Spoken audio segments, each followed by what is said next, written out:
Gotcha.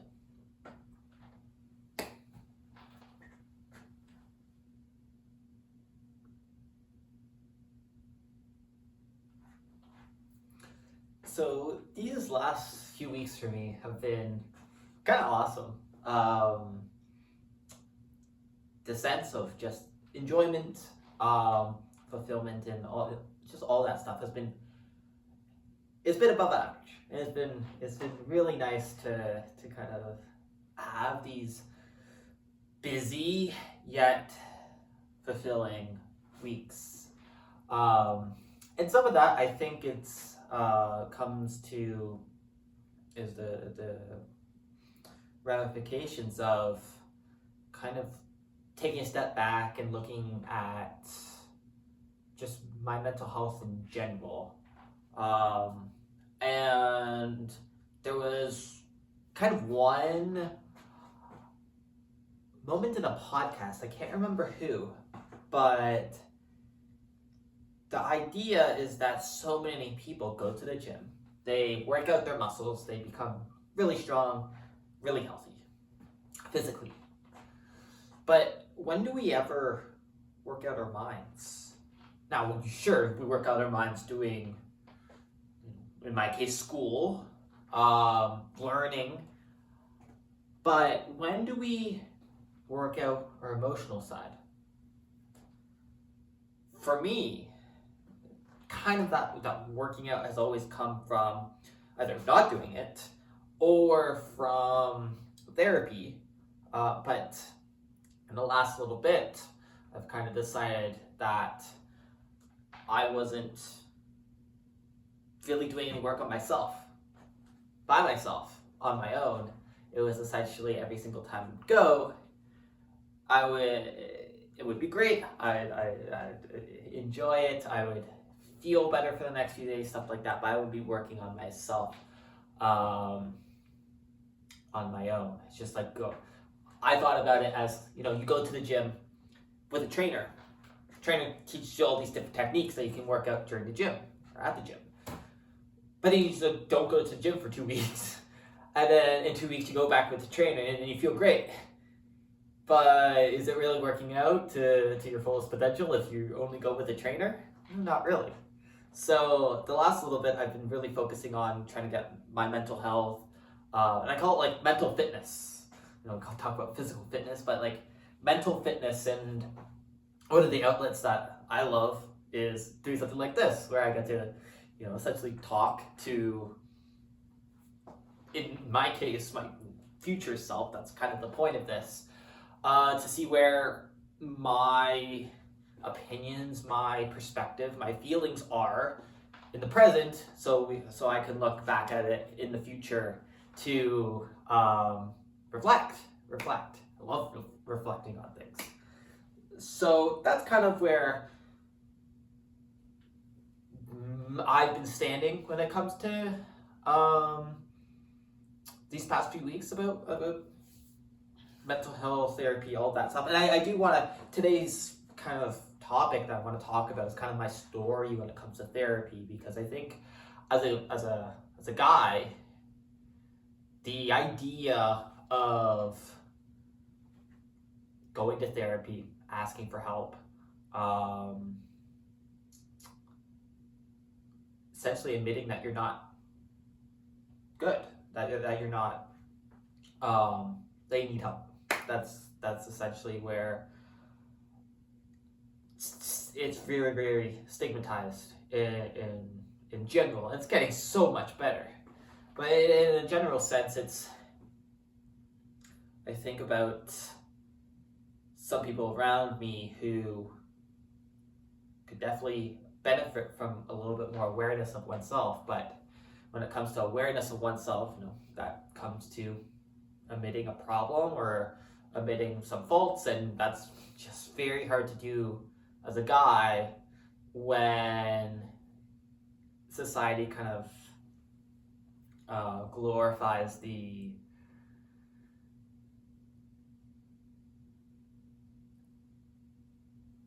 very much glorify the guys with charisma, the guys with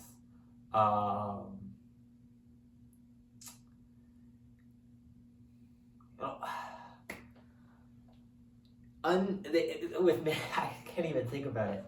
I don't know. When we think about emotions, let's kind of go off the tangent.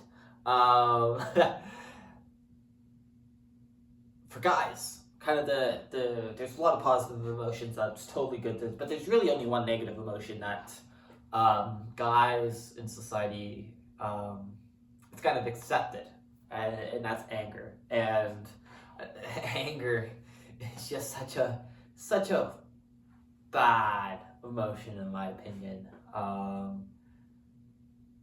Because I always think that anger is like a lack of understanding.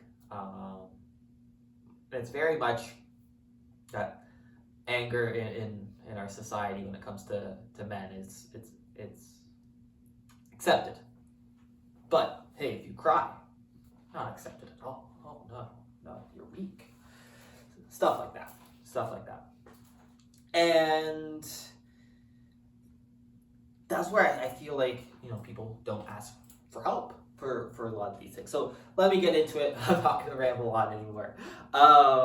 Because I just want to talk about my story when it comes to therapy and just a lot of it in general. Because when it came for me to start even thinking about therapy being an option to making my life better, I was at a very low, dark time. I remember it being the summer of 2020. It was started COVID, so a lot of people everyone didn't know, what was, happening, quarantining, isolating, everything essentially being shut down. And I was working a job, my first co-op, at a glove manufacturing facility that pivoted to supply COVID-19 products. So like hand sanitizer, face shields, stuff like that. So I was essentially a line worker doing a co-op for a chemical engineering degree. So it was miserable. I had 8 hours of doing the same thing over and over and over and over again. And it was so mind-numbing. In that time, I would dread going to work. Also, the time sucked. It was 3:30 p.m. to midnight. And that does not align with my sleep schedule. Besides the point. But when I would go back to where I was living in my brother's old apartment with his old roommates. It was even, I don't know, it was relatively the same severity of dread, because the apartment was 2 sizes too small. I joke about it, right, when I talk about that old apartment, that it was 1 by 2 Michaels long, or wide and long. That was the area. That was my bedroom. That's it. Literally sleeping with my head hitting one wall and my feet hitting the other wall.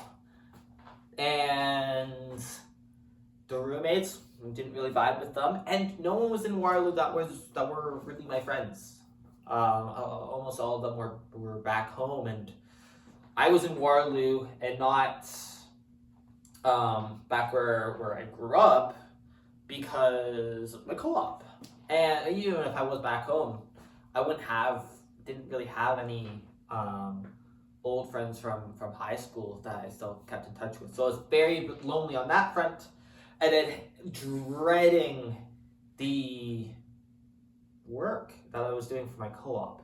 So I was very, very mentally in a bad spot, and it essentially there was one day where I was scouring on the self-help side of YouTube, and I remember it was self-help, how to pick up girls or something like that. Classic, guide to search for, even though I had no way to apply that at that time. And I just felt so bad. It's I don't want to feel this way. I don't want to feel this such a sense of despair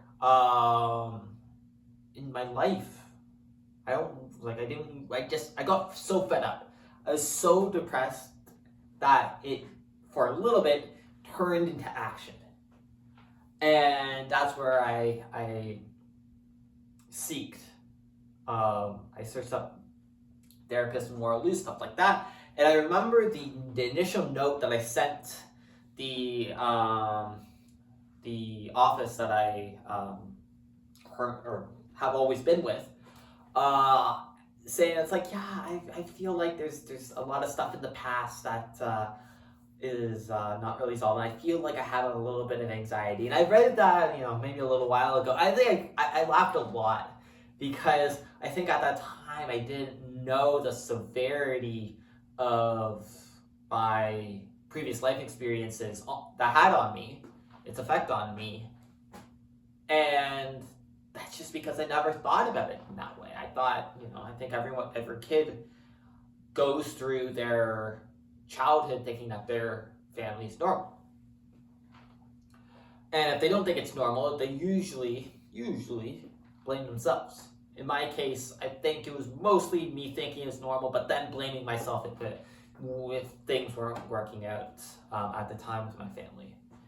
And just that initial kind of being fed up led me down to the path for where I had my first therapy session with Adam, my therapist. And I remember it got set up after I was done my co-op, which definitely helped.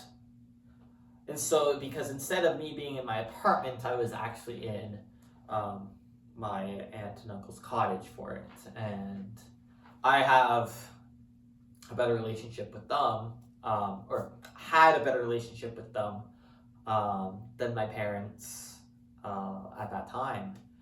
And it was a lot easier to tell them that's like, hey, I need a space because I have, a meeting. And then it turned into just me telling them, like, hey, I'm having these, I'm seeking out therapy, stuff like that. Because my aunt was also doing therapy at the time. I'm sure she still does it now. But I remember being so nervous for those first few sessions because I didn't know what to expect. I'm not a great person to kind of cope with the unexpected. And it was very, very nerve-wracking kind of talking to a guy about my feelings. And especially when, they dive deep into everything about family history, about my mental state, about my personality, and all that stuff. There's a lot of things that are just you're in control when it comes to that. But but it was great. It was great for me to get through kind of the first few initial sessions because it was my first taste, like, wow, I don't have to feel shitty like this. Like, it's not my fault for feeling the things that I feel. The anxiety of not being good enough, the intense pressure to succeed in life. It was something that I thought I had to feel that way. But it was the first stepping stone to kind of taking back the reins of what it meant to be Michael Orient.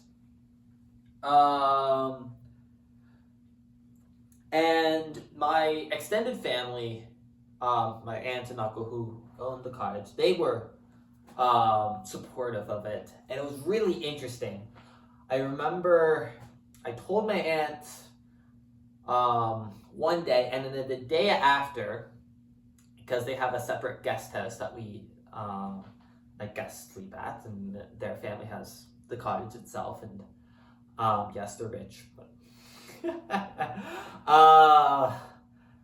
I remember coming in, and one of my older cousins, she immediately came up to me and hugged me. And I was just like, oh, they told it, they told, their children. I was like, oh, okay, this is interesting. Um, I remember telling my aunts, like, yeah, I know you told them.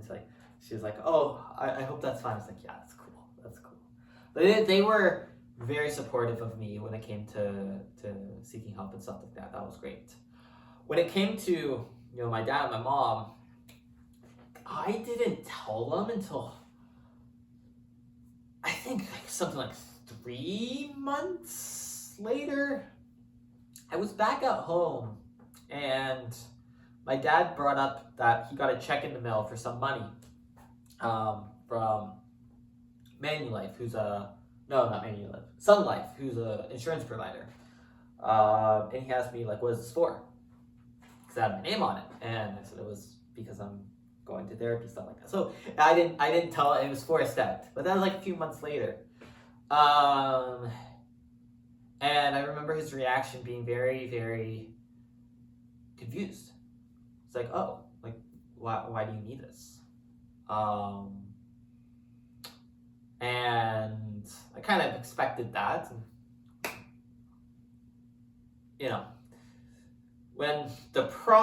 When you're telling the parent that is the problem for a lot of your emotions, it's very unlikely for them to react positively.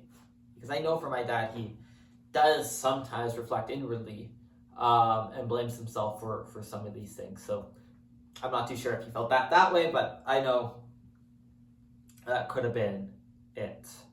But I remember maybe a little bit later that he came around and it's like, well, we spend a lot of money on ourselves to take care of our physical bodies.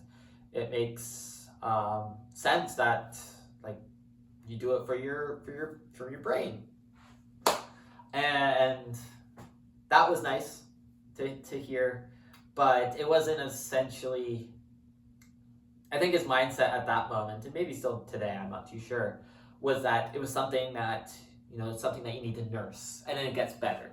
So something like, if you have a sprained ankle, you put some band-aids on it, you maybe do some, physical therapy, and then it gets better, and then you don't have to do it anymore. But I had that mindset. I'm glad I had that mindset. That's like, it's a continual process of getting better, getting better, getting better. It's not something that just heals with time a little bit, but it can be. It can go faster, the healing process, with some help. And I don't think my family really understood that. So when it comes to nowadays, when I talk about therapy, I don't with them, except for a few times where there's been a few passionate conversations with my family about problems, stuff like that. Usually with my family, something blows up and then you start talking about feelings. Usually that's the way it happens. And yeah, kind of that idea of support when it comes to my immediate family, when it comes to therapy and getting help, it's not there. It's not there at all. But I've come to peace with that. I need their validation less and less as time goes on. So it's been good on that front, and it's been nice that I feel much more at ease with being independent from them, which therapy has helped me a lot with. But when it comes to therapy nowadays, or comparing it to back then, kind of the techniques that my therapist that we've used has changed. So it first started out with trying to understand kind of the childhood trauma that I went through. So that was doing EMDR, a little bit of CBT. Let's go into EMDR. So EMDR is like, I don't remember what it stands for. But the idea is it's a technique or process that allows you to unlock memories that you kind of stash away, because as anyone that goes through trauma, it's a coping mechanism to not bring it up. And I think EMDR was first developed by the U.S. military to help soldiers with PTSD. But it's been found that it helps a lot with people who don't necessarily have PTSD but have memories that are kind of locked away. And it kind of started with that, where it's kind of bringing back the emotions, the painful moments of my life when it comes to my family, of my childhood, where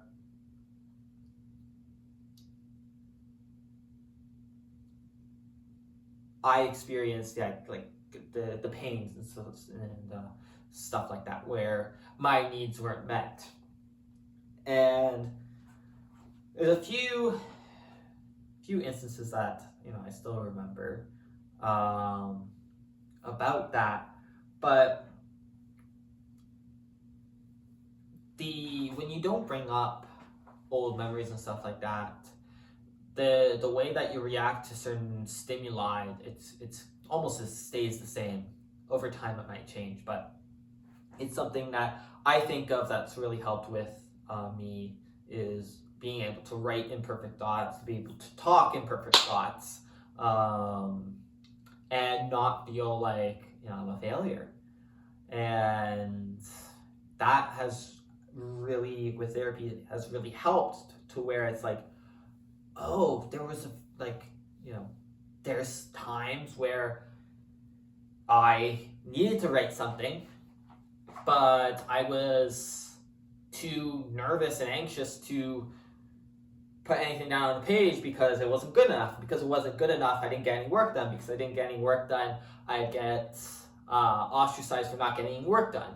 And because I'm getting ostracized for not getting work done, I get more anxious about getting work done, but then my thoughts were imperfect, and then it's one of those things I realized, wow, that was such a big feedback loop, negative feedback loop, of how I was raised in some of those moments with my parents, with my family. And thinking about it right now, I'm feeling a little tense, because why no child should go through that, especially with their parents. But I would never think about it that way when it came to before therapy. When it came to my writing ability, I thought it was just me not being good enough, having problems, like the problems were my fault. And kind of changing where it's like, oh, you do this now because you were taught by this very painful experience. And kind of shaping that, the way I was thinking, or have thought about it through that, was so important. That was so important to me, to begin that healing process of just bringing things up. It's like, well, you doing this makes sense because you do this, rather than innately you do this and that's bad, that means you're bad. No, it's there's a cause and effect, rather than the cause being just me. It was something that happened in the past. So kind of reframing those stimuli, or habits, was really powerful at the time. Kind of nowadays, that kind of happened probably gradually over a year. I've been through doing therapy for 2.5 now. So it's changed over a little while. There's been a few times where kind of the technique is to talk to your younger self, or imagine your younger self. It's like, oh, how would you guide your younger self, being in the state of mind and place now? How would you guide that little man, that younger you? And um, yeah, for that, for me, I don't think that really worked, but it's one of these things like not every technique is going to work, and I think when it comes to that, it's been just a really interesting. Yeah, that's been an interesting experience. There's also been again like the reframing of some of the habits and stimuli, and there's been an idea of a technique called parts, where you kind of separate yourself into these different parts: your anxious part, your excited part, your passionate part, stuff like that. Different parts could also be different habits, and kind of talking through it, personifying it, humanizing it. Never thought about it that way. Humanizing it. Yeah. So there's been a few times where it's been like that. And then just the overall general sense of acceptance has been really hard for me. So the most recent time has been kind of acceptance for my parents not changing. For feeling like, they don't have to change for me to be happy, for me to feel satisfied. And it's been really hard. And that's been kind of the main thing the last little bit, to kind of be okay by myself without them. If they're not good for my mental health, and it's okay to not have them. And it's funny because I found my parents more going like after that now than I did before I went through kind of that whole stage of my therapy experience. Because I've put less pressure on that relationship to change, it's been more manageable to actually be in the present of things not going as well or optimally with them. So that's been like these subtle things that have just really, really helped me. Right now, the last just over 2 months. It's been just over 2 months where the last time I went to have an appointment with Adam, where normally I would go once every 2 weeks. And that's kind of been, like I said at the start, I felt like I wasn't doing my homework myself. I wasn't taking my mental fitness seriously.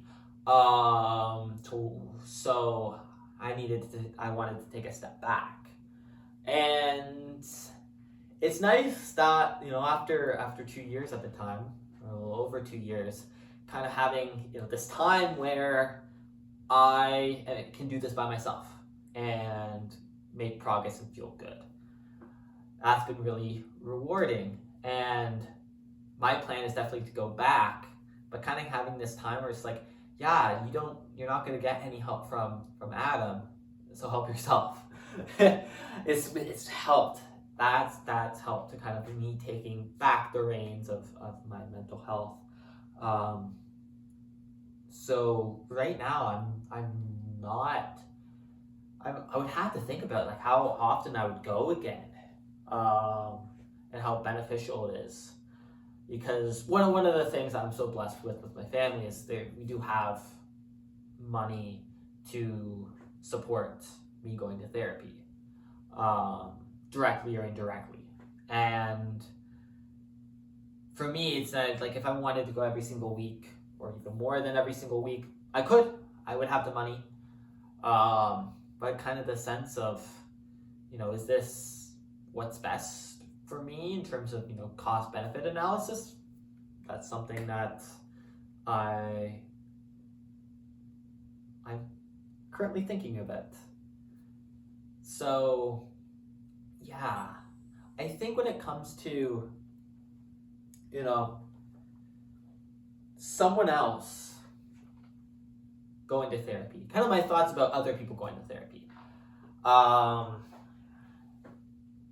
I think a lot of times that people don't understand how different things affect them until it comes all crashing down. So for me, that was what happened, where I had such a bad series of months that I needed to seek out someone, and that kind of drove